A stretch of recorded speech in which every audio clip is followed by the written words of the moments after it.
This series contains adult language and depictions of graphic violence. Listener discretion is advised. There's a place in the world for the angry young man with his working-class ties and his radical plans. He refuses to bend. He refuses to crawl. He's always at home with his back to the wall. And he's proud of his scars and the battles he's lost. And he struggles and bleeds as he hangs on his cross. And he likes to be known as the angry young man.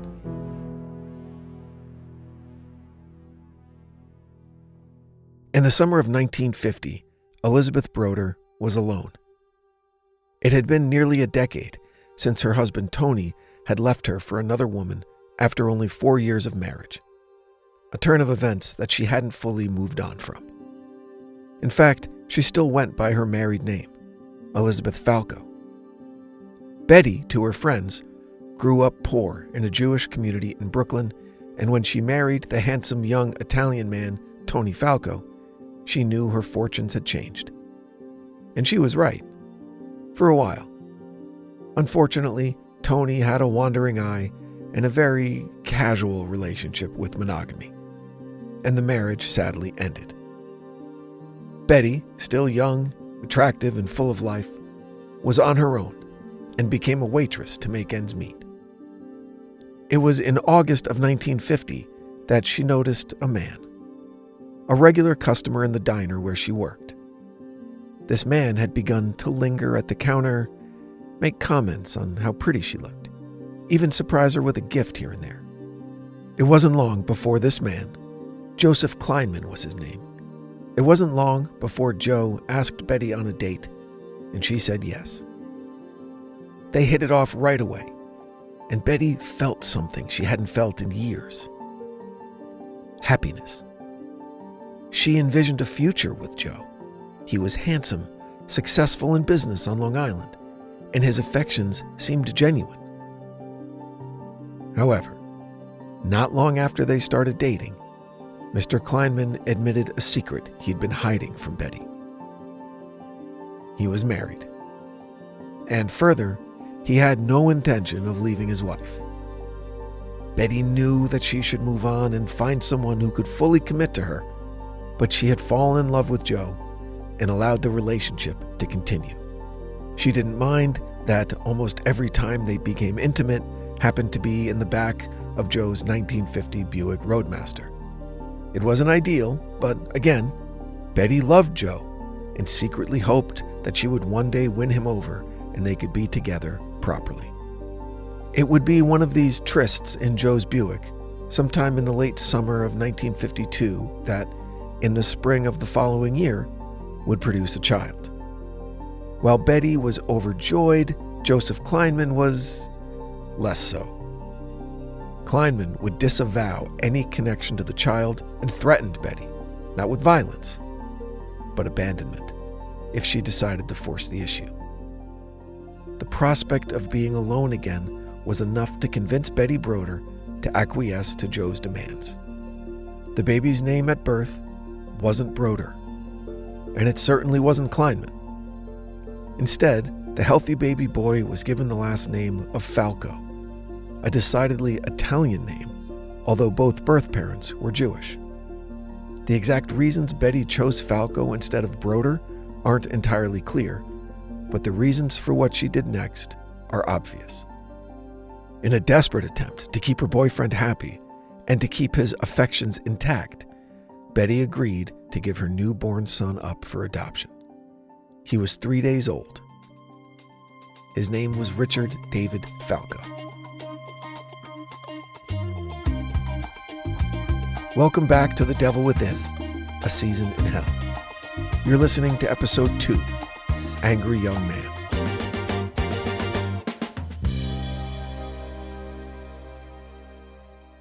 Nathan and Pearl Berkowitz were a childless, middle-aged couple from the Bronx.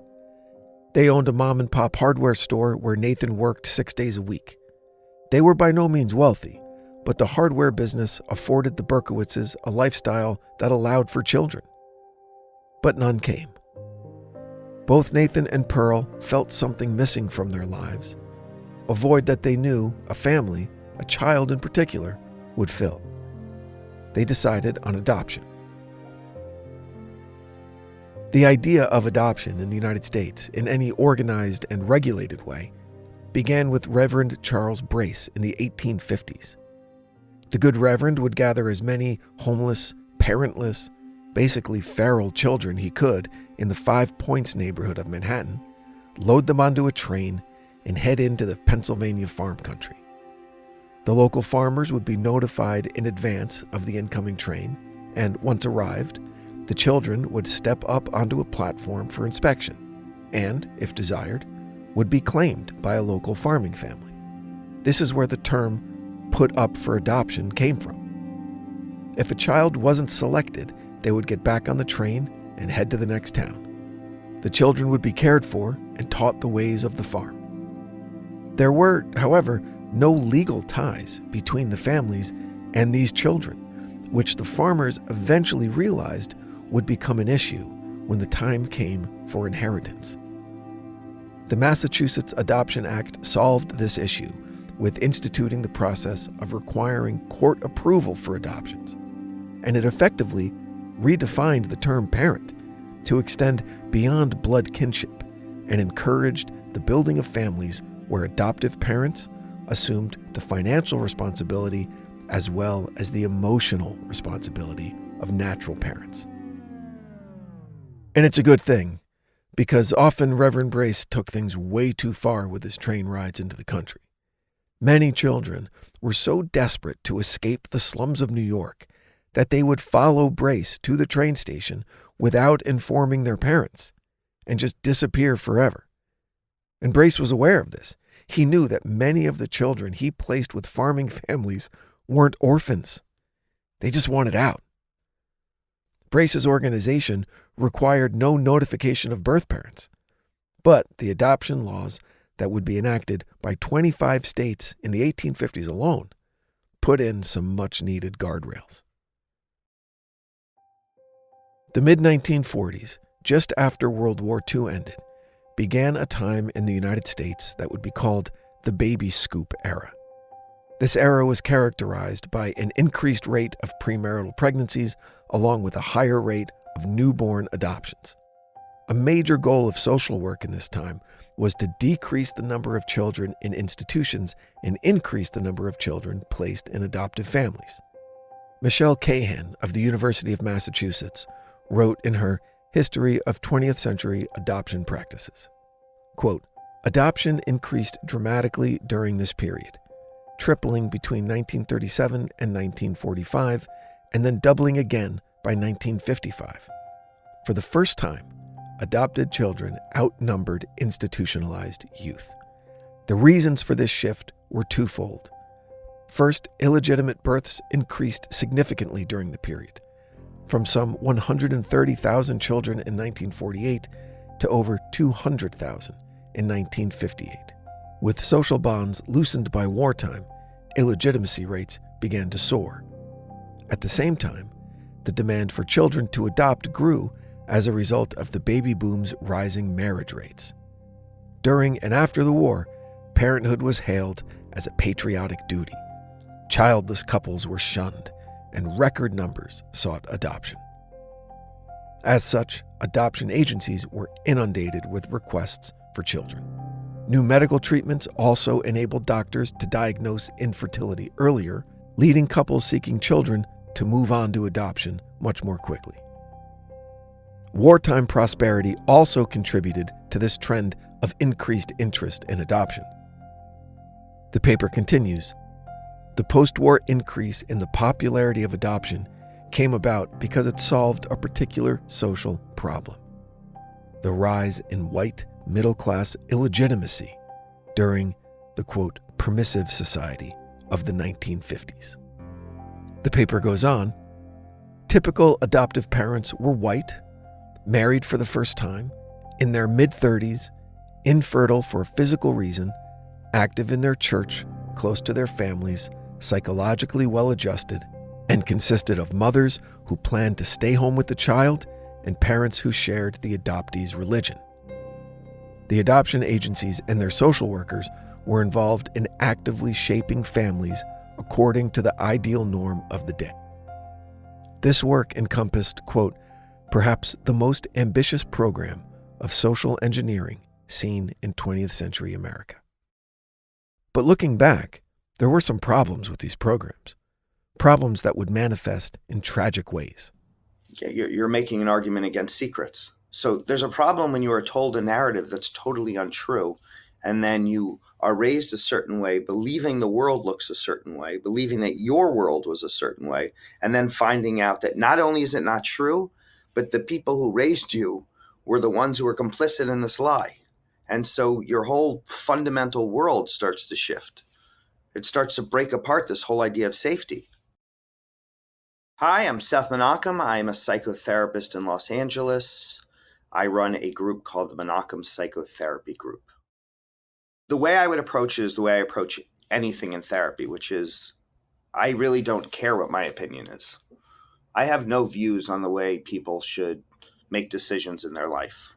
My only job is to help them resolve their own conflicts and make sense of their life in their own ways.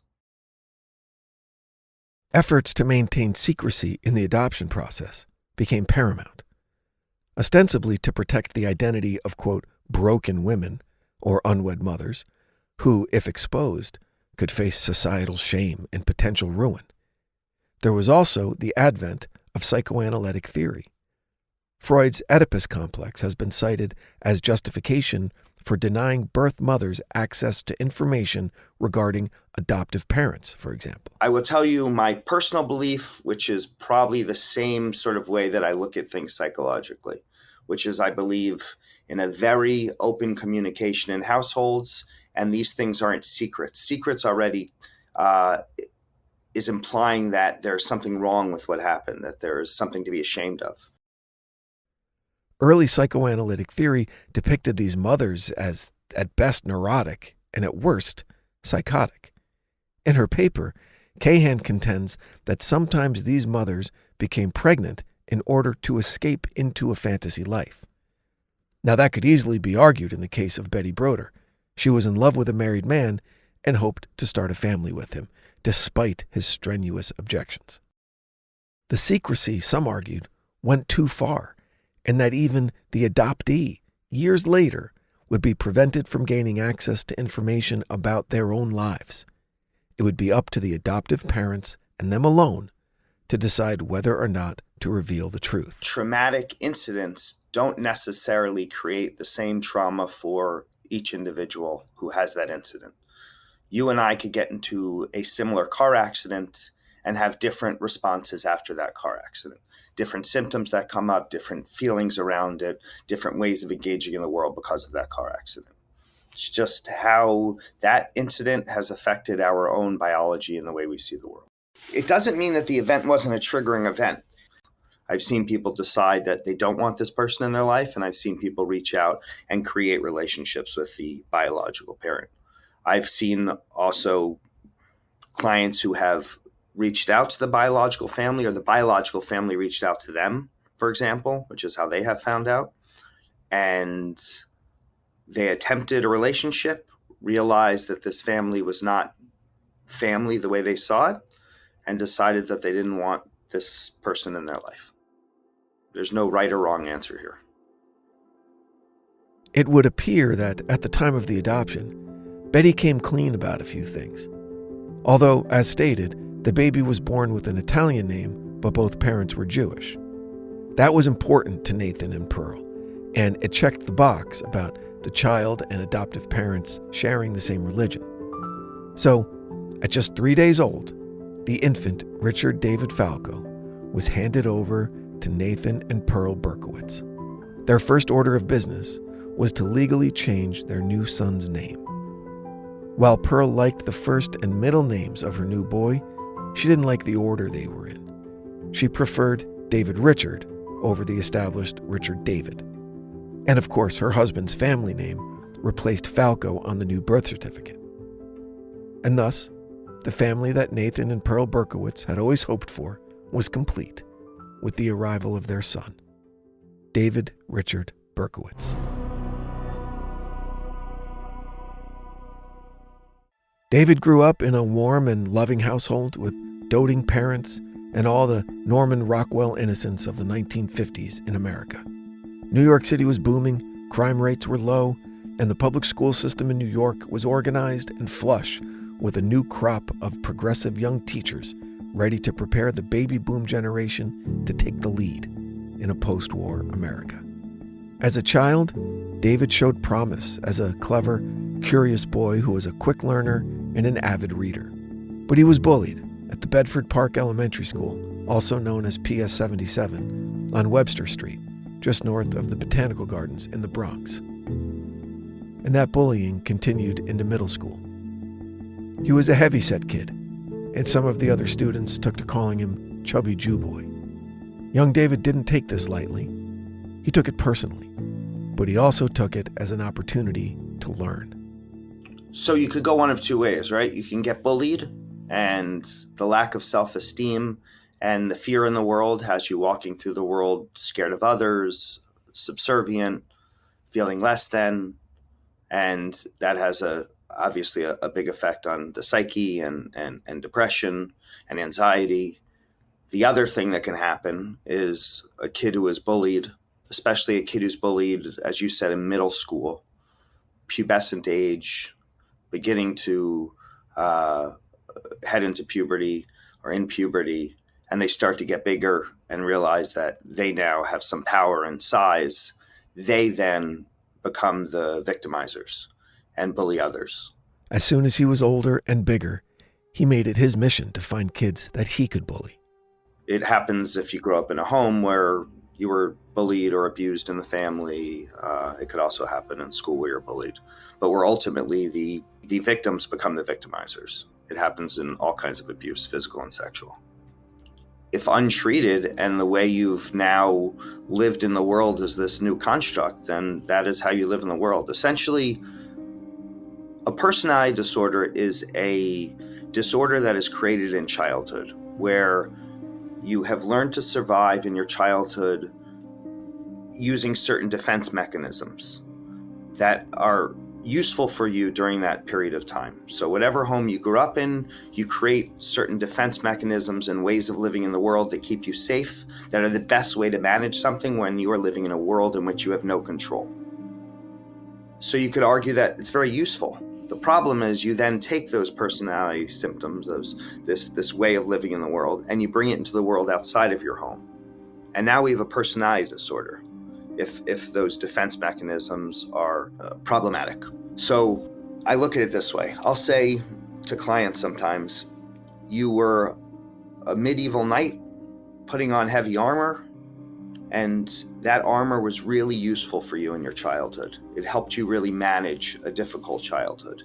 And now you are thrown into modern warfare, and you are clunking around in heavy medieval armor, trying to fight people who have Kevlar and more modern ways of fighting. That's right, you're ineffective. Then, the first of several earth-shaking revelations occurred in the life of David Berkowitz.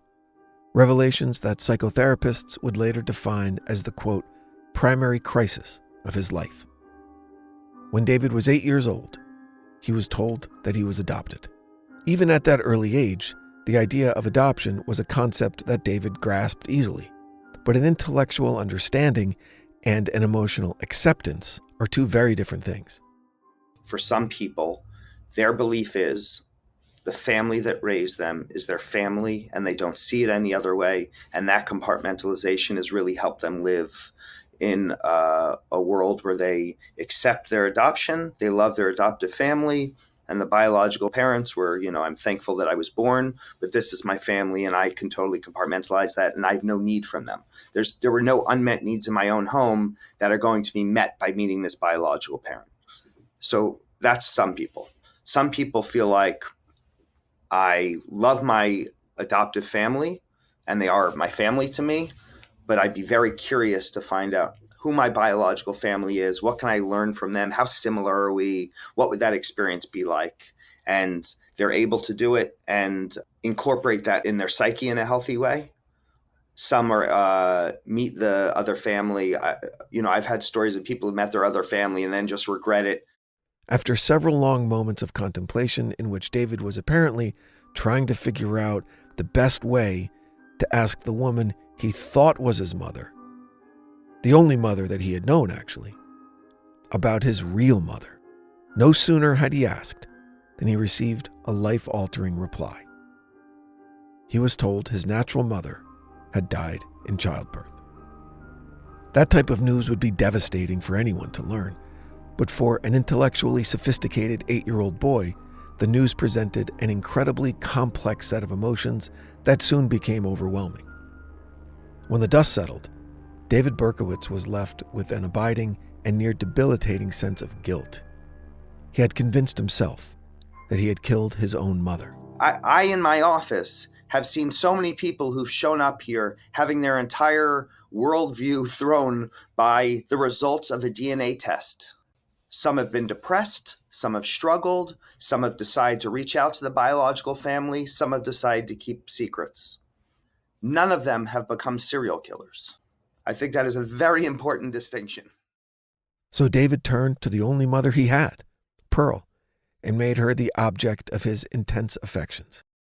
The two formed a close bond that David took to an unusual extreme. Yes, it's normal for a child to be attached to their mother, sometimes obsessively so. The rivalry between siblings for attention from their parents is also well known, but David didn't have any siblings. Still, he felt threatened. He feared that he wasn't the sole beneficiary of his mother's love, and felt the need to dispatch with his chief rival, a parakeet named Pudgy. You do not see it often. That is a really unhealthy relationship to the object. It's whether you view it through object relations theory or attachment theory or a Freudian Oedipal complex, which the truth is the Oedipus complex or Oedipal complex doesn't really hold up in scientific studies. We don't really see it. That doesn't mean that it's not seen. And Berkowitz is a good example of it if you want to view it through that lens, which is there are people who have those kind of relationships to their mother, and maybe it was during the sexual stage of childhood where they grew this attachment to their mother and then wanted to kill off the father or any suitors. Or in this case, it was a parakeet or a parrot that Berkowitz, had killed off because everything was seen as competition. Pudgy had been Pearl's pet parakeet for years. Now, small birds are curious choices for pets. They live their lives in a cage, prevented from behaving in ways basic to their nature. They long to fly and live in full view of open sky, but are relegated to sitting on a perch, eating seeds, and waiting to die. Admittedly, that's a cynical view of bird ownership, but it's the view that young David Berkowitz held. In reality, bird owners are known to have deep, fulfilling relationships with their caged pets. And that truth is what led David to see Pudgy as a threat. Pudgy needed to go, but it needed to be done delicately and slowly so as not to draw suspicion to the murderer. So over the course of several weeks, David Berkowitz would exercise patience and vengeance as he meticulously poisoned Pudgy by fouling the parakeet's daily seed intake with small amounts of household cleaner. It worked. Pudgy would mysteriously succumb to an unknown illness and be found at the bottom of his cage. Typical? No. But in an aberrant personality type like his? Yeah. And is that indicative of a problem? Absolutely. I mean, that is a clear-cut indicator that there's going to be a serious issue here. His attachment to his mother, his need to kill anything that got in the way of that was pretty indicative of a problem that I'm sure was missed psychologically throughout most of his life, right? David was never suspected, and the facts surrounding Pudgy's death would remain under wraps until he made a stunning jailhouse confession decades later. Yes, I'm making light of the murder of Pudgy the parakeet, but in all seriousness, this incident marks a crossing of the Rubicon for young David Berkowitz. The die was cast. He had ended a life to assuage uncomfortable feelings that he thought there was no other remedy for. For the next 9 years, David slowly began to indulge a darker side of himself. He became a petty thief, racking up juvenile offenses, and more destructively, an arsonist. He claims to have set more than 1,500 fires across the boroughs in just 5 years. 2 years of psychotherapy seemed to afford David and his parents some relief, some coping mechanisms, and much-needed understanding for what David was going through. That relief wouldn't last, unfortunately. At the age of 14, David would lose his adoptive mother, Pearl Berkowitz, to breast cancer. The remainder of David's teen years at Christopher Columbus High School were marked with truancy, violence, and passing grades. It shouldn't come as a surprise that David graduated high school in 1971. Despite his myriad self-inflicted disciplinary issues, he remained, academically at least, a great student. His intellectual capacity was never in question. It was his emotional stability that had people worried and was quickly turning into, typical for the time, a smoldering Bronx dumpster fire. So in the 9 years from age 8 to age 17 when he finished high school, David had experienced crisis with the most important relationships in his life. First, he learned that he was given up for adoption, that he internalized as being abandoned by his birth parents. Then he was told that his natural mother had actually died giving birth to him, a revelation that manifested into feelings of intense guilt and responsibility. He blamed himself. Then, despite his zealousness for her affections, David's adoptive mother dies young.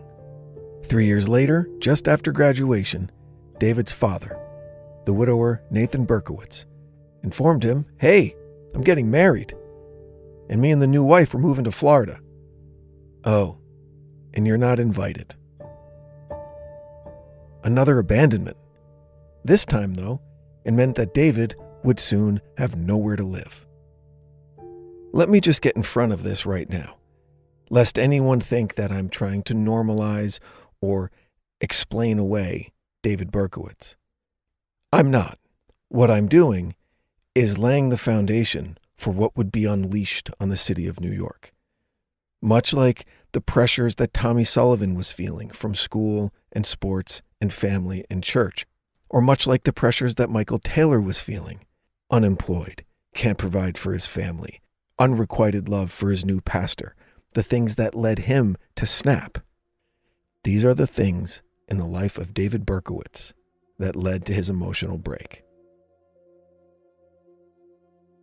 Like so many young men before him, men with limited prospects, a sense of adventure, and preferably a strong sense of duty, 17-year-old David Berkowitz joined the United States Army. His father, when he learned of his son's decision, tried to talk him out of it and steer him towards a 4-year college. But David admitted that he was inspired by the war in Vietnam, so inspired that he actually hoped to join the fight in Southeast Asia as soon as possible. It was June 23rd, when David stepped off the train in Lower Manhattan and enlisted at the Army Induction Center on Whitehall Street. His military intake forms, widely circulated after his arrest, showed that Private Berkowitz passed both his physical exam and his psych evaluation with flying colors. So of course he'll pass the psych exam. I mean, one, sociopathy is wonderful in the Army, as long as he can handle discipline. But the idea to be able to go out and kill when you've spent a lifetime imagining killing someone, you really have set someone up for a good position when they're a sociopath who has murderous tendencies. The other is the psychological issues he was having at home don't have to necessarily play out within the confines of the military until they do. But the psych exam, the idea of like, do you want to go and fight, and we'll put a gun in your hand and you'll save America and whatever we thought we were doing there that didn't work. After boot camp, David was assigned to Fort Knox, Kentucky, and then an infantry company. It's what he wanted. But he wasn't going to Vietnam. Instead, he was sent to the demilitarized zone in South Korea, where he would serve for a year. This time in David's life, away from home and family, opened up areas for growth. Not all of these areas were ultimately beneficial to the young soldier.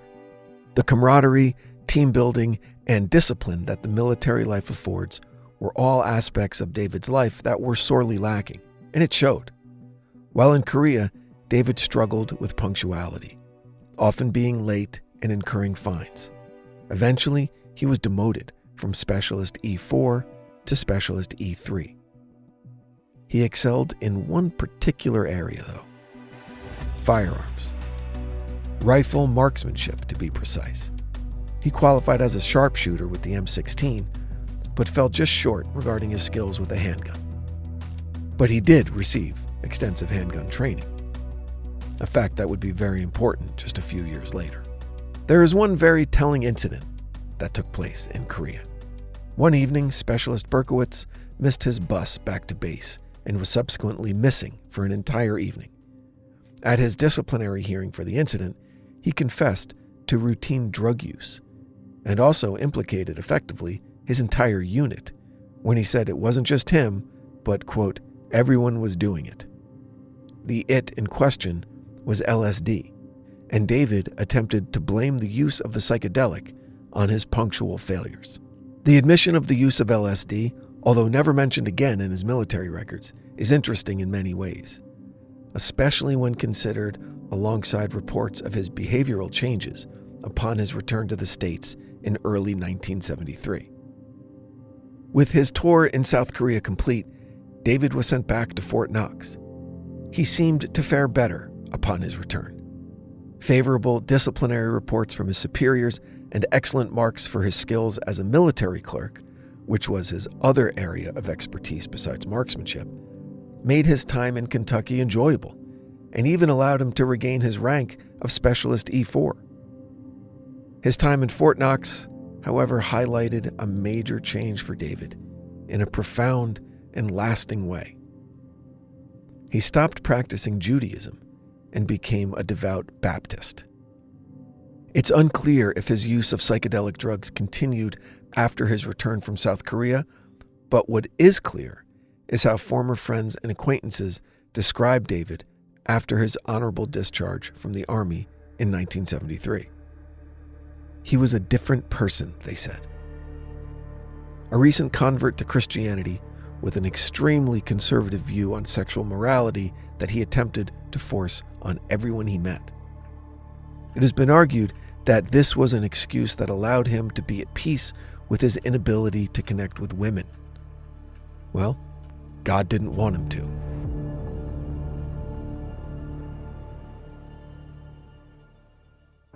In the spring of 1974, David Berkowitz would receive another earth-shaking revelation, this time from his father. David's birth mother, who for 15 years David had believed to be dead as a result of giving birth to him, was actually alive and well and living in Brooklyn. We can imagine the body blow this must have been to David Berkowitz. In June of 1974, David, aided by information from his father, was able to locate his birth mother. While the reunion was rewarding at first for both David and Betty, it soon became too much for David to handle. Betty would fully disclose the nature of David's conception, birth, and subsequent decision to give him away at the urging of an extremely reluctant natural father. Keep in mind David's recent conversion and high moral bar set for himself and others. Now imagine how the news of his illegitimate conception and birth must have landed with him. It stung him to his core. And on top of all of this, he couldn't even confront the person who played the most pivotal role in this primary crisis of his life. Joseph Kleinman had died years earlier. And so while David sat suffering with the fires of hell burning in the pit of his stomach, his mother Betty casually lobbed another emotional hand grenade into the center of the room when she told David that he had a half-sister named Rosalind. She was about his age, just a few years older, she said with a smile. But all David could think of was that she had lived her entire life knowing the love of her actual mother. And that thought quickly snowballed into, why was she good enough to keep, but I wasn't?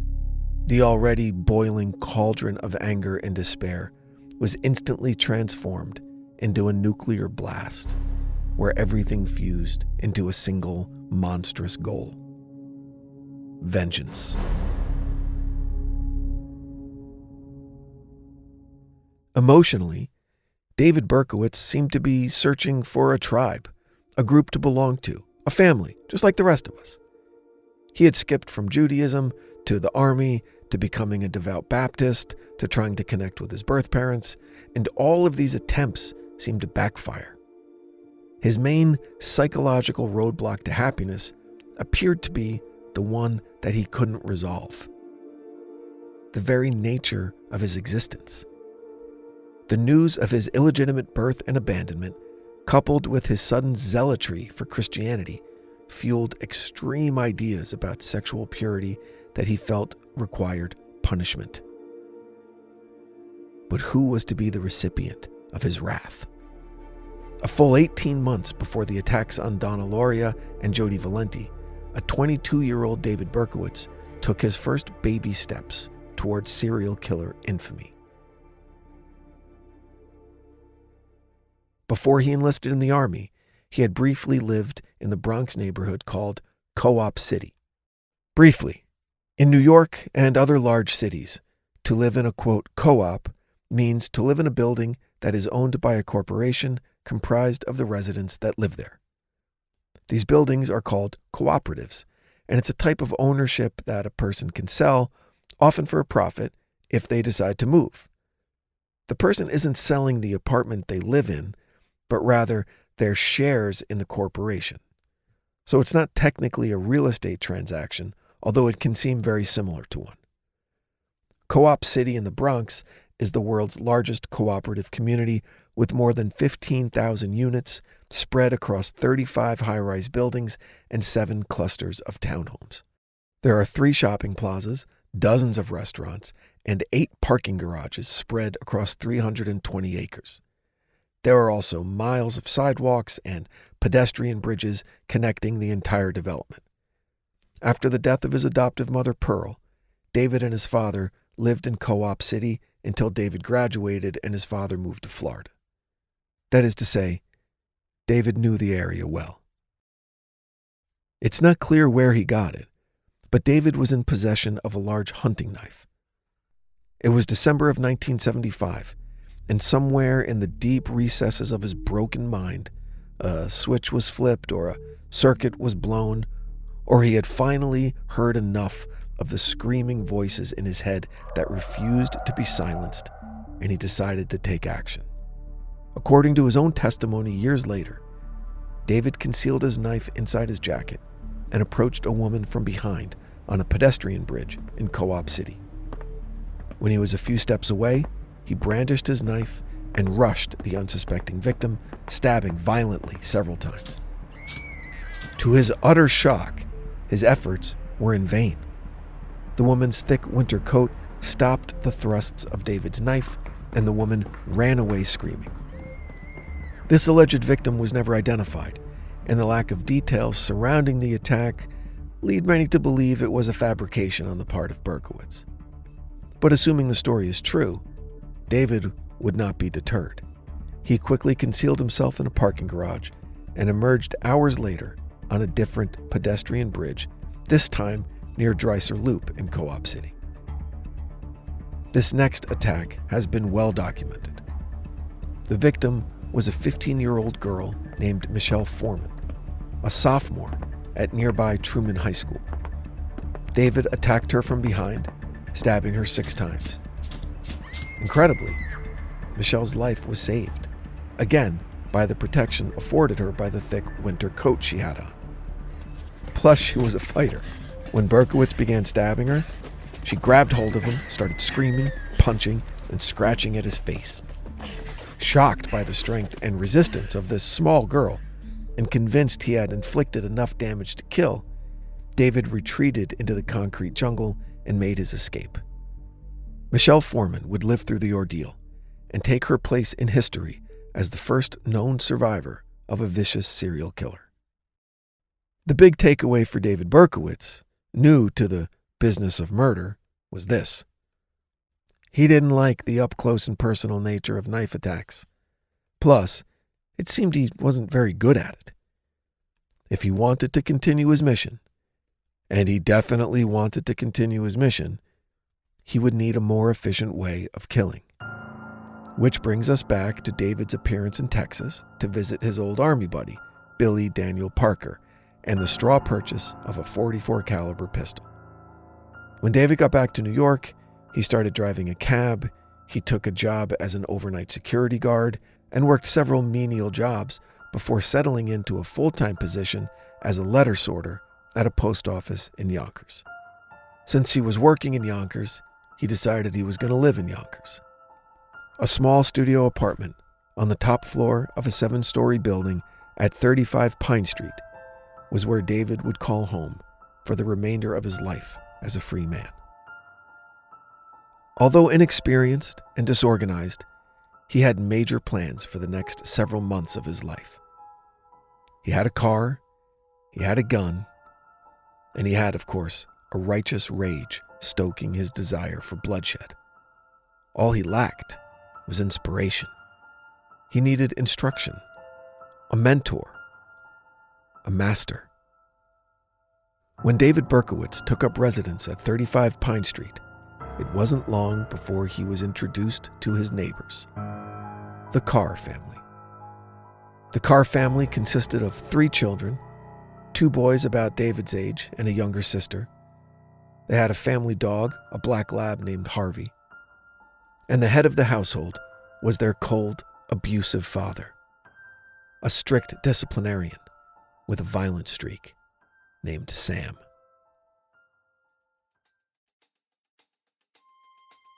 On the next episode of The Devil Within, A Season in Hell, the seemingly random murders occurring across the city suddenly coalesce into a nightmare scenario. There's a serial killer on the loose. The Devil Within, A Season in Hell is a Cloud 10 Media production, recorded live at Bel Air Studios in Los Angeles, California.